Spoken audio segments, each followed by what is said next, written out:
Welcome back into the 143. This is Under Review, coming at you live with episode 59. Yes, we are back again. Very close to episode 60. We're just cruising through these in the off season. We really are. Baseball season is near. We're right in the thick of spring training. Yep, and we will have a baseball episode for you soon. Here shortly. When it gets closer to the regular season and we have all the information we need. Absolutely. To make guesses off and, well, not guesses. Just make our predictions of what we think is going to happen this season. And just talk about all the stuff going on there.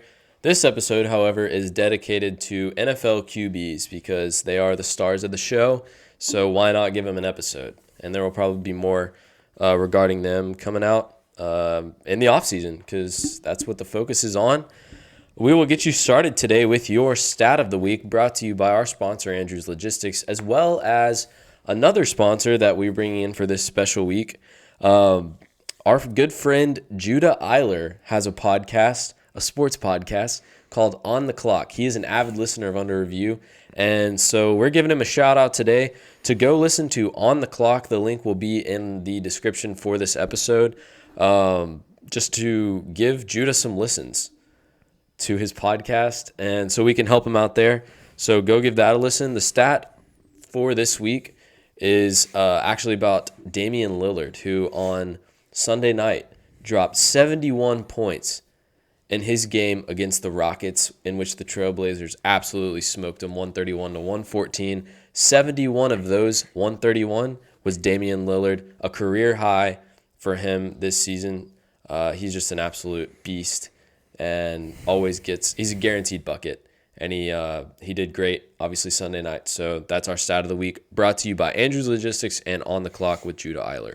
And now for your player of the week. That's right. It is that time again. And yes, I did bring to you another NASCAR driver. It is Kyle Busch winning at Fontana on Sunday.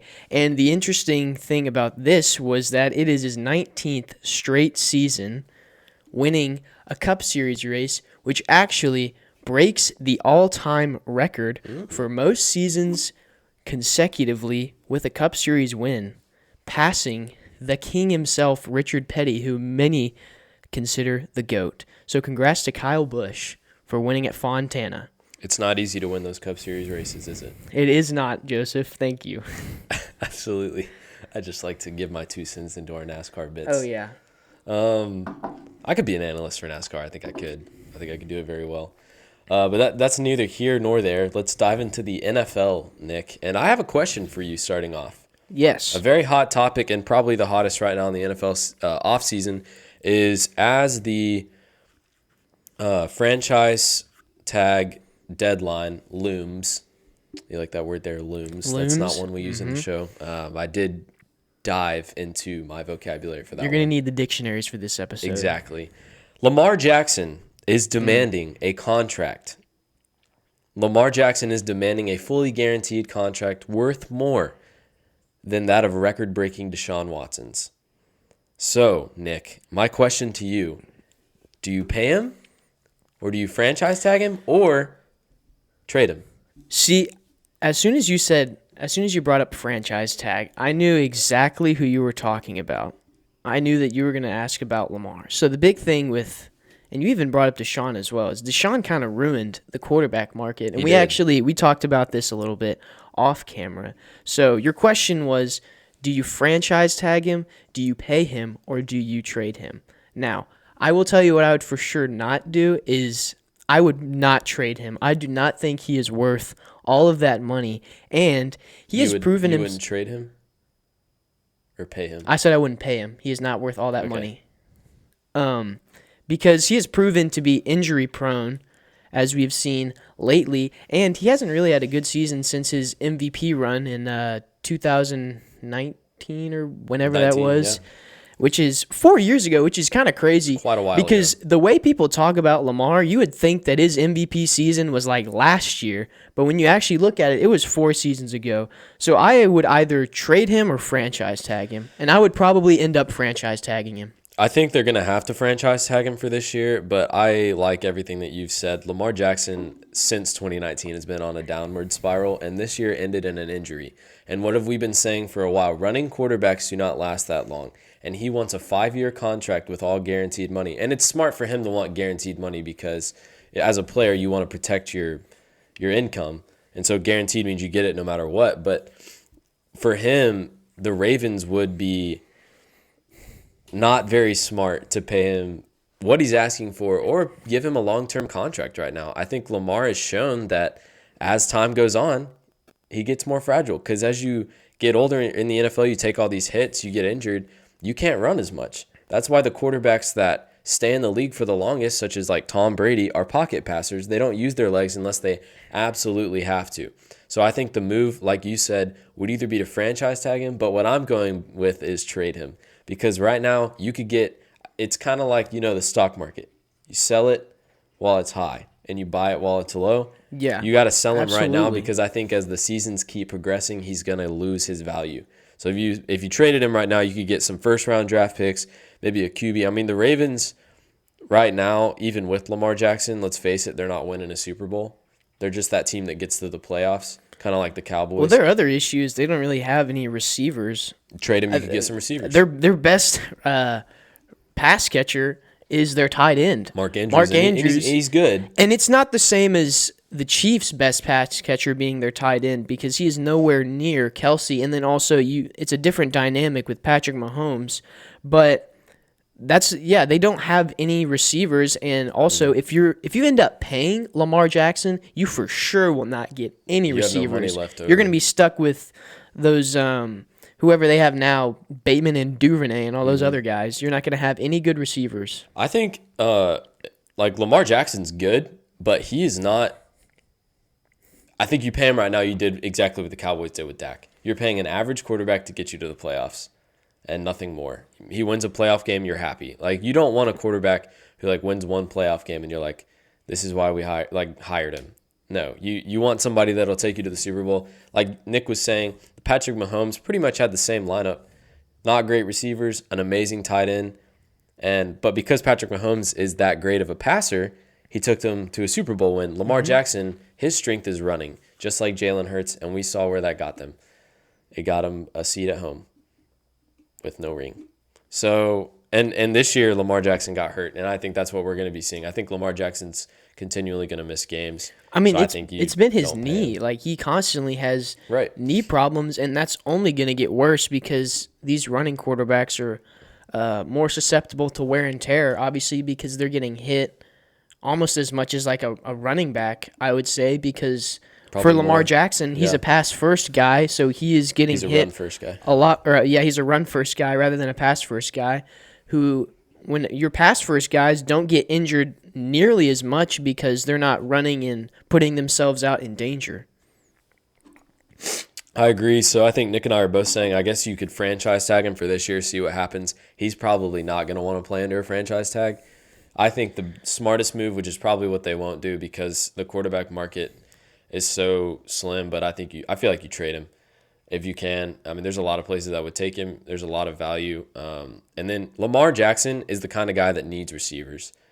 So he'd be a lot better on a team that has receivers. He would be a great quarterback if he's put in the right situation. Let me just say Dolphins. Like, if he's given to the Dolphins, Yeah, I think sure. he would be great there. He can't carry the team by himself, but I think he can do a solid job if you put him in the correct situation with a good coaching staff and put great players around him. He's a playmaker. He just would need good receivers because he can get the Yes, job done with his absolutely. legs, but you can't depend on the quarterback all the time with just his legs.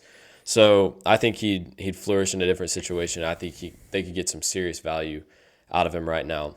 Another QB. I think the move is to trade him. I'm going to change my answer. I said franchise tag or trade. I would say trade because I don't think franchise tagging would do any good for Lamar Jackson because he's not going to want to play under that. And obviously trading would put the Ravens in a better situation because they could get some picks or some players. I think, though, we both know they're probably going to franchise tag him. Yes. They're not going to trade him. And they would get a lot of backlash if they did that. I think that would be the smartest move right now. But that's Lamar Jackson, and we'll keep y'all updated regarding his situation. We'll probably know in the next couple weeks. Yes.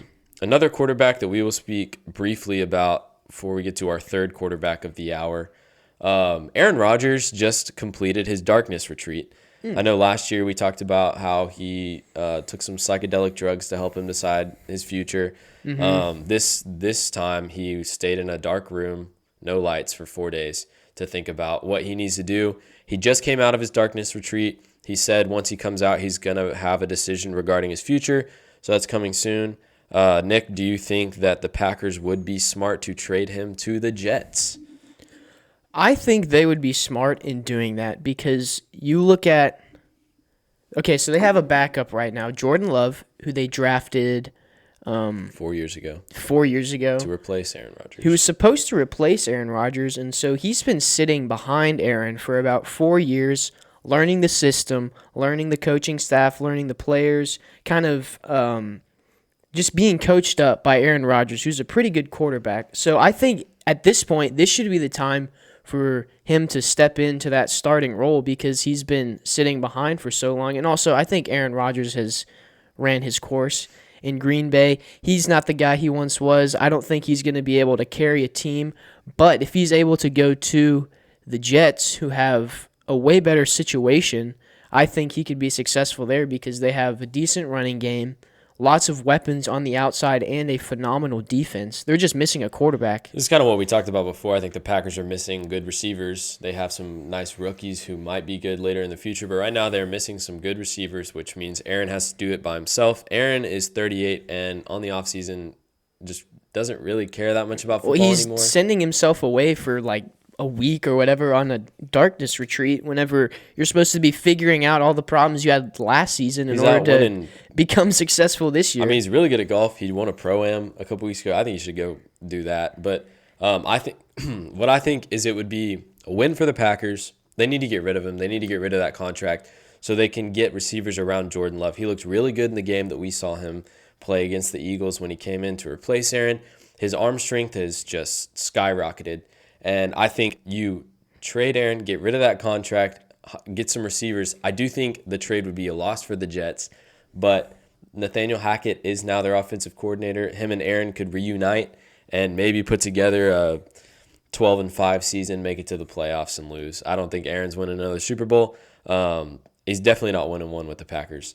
So I think it's time for the Packers to get smart, which they have not done the last few years. Yeah, trade Aaron Rodgers to the Jets or to anyone else that would be willing to take him and bring Jordan Love up, name him the starting QB, and start building around him and make him your franchise guy. Was. He's gotten better every season.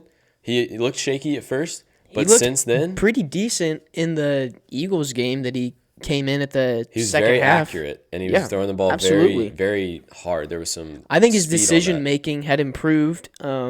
So I say just go ahead and send him up and build around him. This was your plan. Instead of paying Aaron Rodgers $50 million of your cap space next season, trade it away to the Jets. I think that would be the smartest move for the Packers. Again, I don't think the Packers are going to do that. I think Aaron's going to finish his career. Well, he's just been a parasite for cap space. Do you think he's going to retire? I don't think he's going to retire this year. But like I said, he's been a parasite to cap space for the past who knows how long.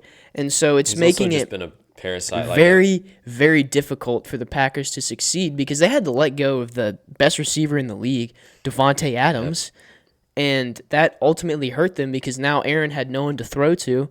And so I think getting rid of him is the best move for the Packers. I agree. I think they should give him to the Jets. That would at least give him Nathaniel Hackett again. It might work, but the Packers would definitely benefit. And this is completely objective for us because we don't like seeing the Packers do well. We had a great time last season watching them not make the playoffs. We just gave the Packers like 5 tips on how they can be better this season. So we're trying to help as much as we can.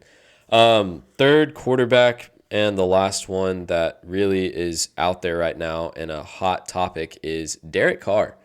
Where would you like to see Derek Carr land?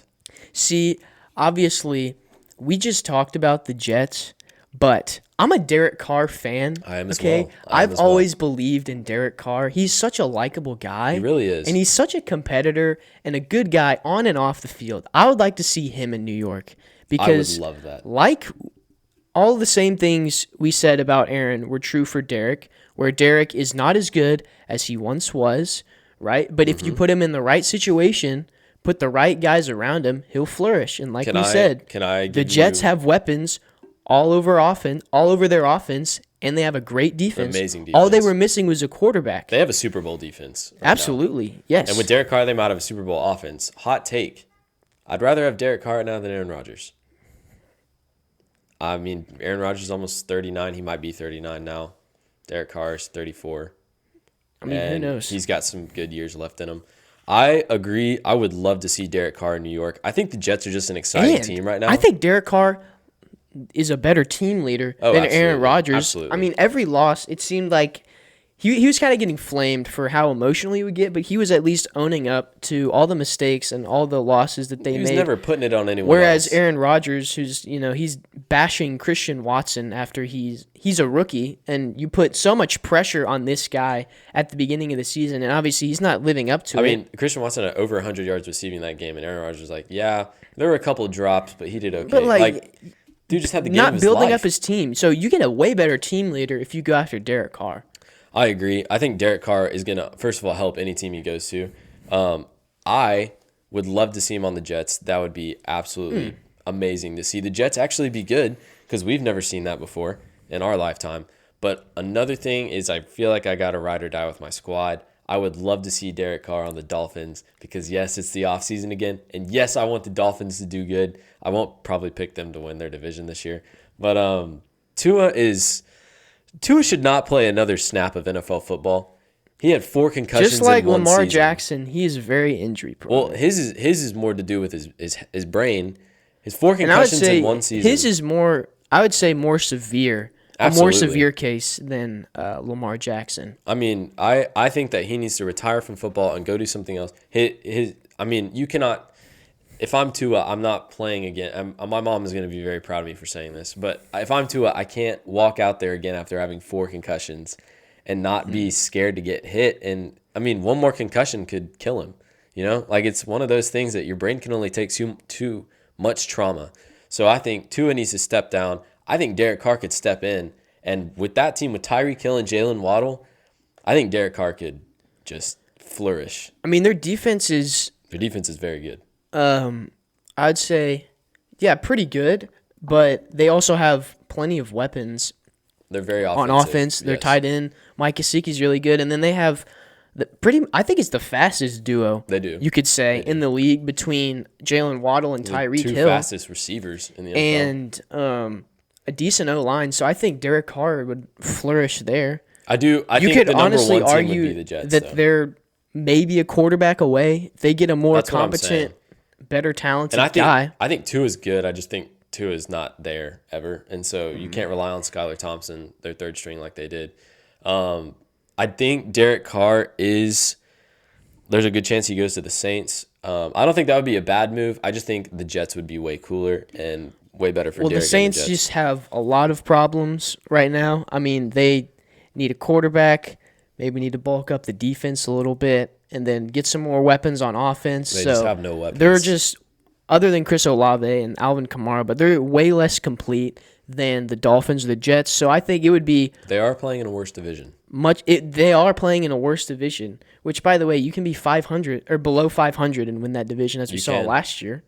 But like we said, it would be way cooler to see Derek Carr in a Jets or Dolphins uniform. I agree. I think Jets number 1, Dolphins number 2. I just think it'd be cool to see the Jets good again, and I won't be able to root for the Jets if Aaron Rodgers is a Jet. So That's valid. I would root for the Jets so hard if Derek Carr was their quarterback.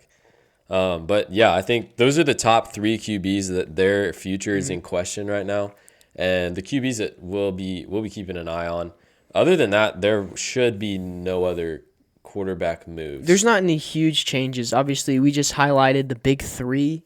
I think other than that, and every other quarterback is just staying the same. Absolutely.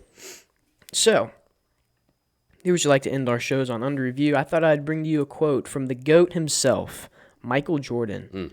They told me I couldn't. That's why I did. Okay? That is a great quote. Remember that for the rest of this week. Okay? And the rest of your lives. Prove all the haters wrong. Exactly. LeBron's getting all this attention. LeBron didn't say anything like that, okay? He's also out with an ankle injury for like 3 weeks. Hey, you know who was never out with an ankle injury for 3 weeks? I seem to remember somebody playing with the flu, but I can't remember his name. I think his name was the GOAT, Michael Jordan. That's right. Remember that. Keep it to heart. Take it to heart. And keep it close is what I've been saying. Use I it for the combine rest those of your two. life. Absolutely. We appreciate y'all tuning in here on Under Review, and we will see you next week for episode 60.